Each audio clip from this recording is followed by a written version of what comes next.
মধ্যপ্রাচ্যে কিছুটা নীরবতা, হঠাৎ করেই যেন স্তিমিত হয়ে আসছে সব। অনেকদিন টানা দৌড়ানোর পর ঘোড়ার চোখেও যেমন ঝিমুনি আসে, এখানেও যেন ঘটছে ঠিক তাই। যুদ্ধক্লান্ত মধ্যপ্রাচ্য যেন কিছুটা জিরিয়ে নিচ্ছে। তবে এবার কি মিলবে স্থায়ী বিশ্রামের ফুসরত? আগ্নেয়গিরি কি এবার স্থায়ী ঘুমে যাবে? লাভার উত্তাপ থেকে কি মিলছে আপাত নিস্তার? এই সব প্রশ্নের উত্তর দেবে সময়। তবে ইরান এবার আরো কৌশলী। যুক্তরাষ্ট্রের মাথায় লবণ রেখেই বড়ই খাচ্ছে তেহরান। কাঁটা দিয়ে কাঁটা তোলার এই বড়সড় উদাহরণ হয়ে উঠেছে ইরানের সাম্প্রতিক কার্যক্রম। মার্কিন প্রেসিডেন্ট ডোনাল্ড ট্রাম্প বহু হুমকি ধামকি দিলেও ইরানের সর্বোচ্চ নেতা আয়াতুল্লাহ আলী খামেনি চুপচাপ। তিনি শান্ত চোখে সব দেখছেন।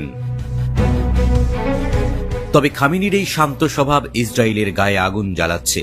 ইরান মাথা গরম করে কোনো চরম সিদ্ধান্ত নিচ্ছে না, এটা কোনোভাবেই মানতে পারছে না তেল আবিব। কারণ চাতকের মতো চোখ করে নেতানিয়াহু বসে আছেন, কখন বাজবে রণডঙ্কা।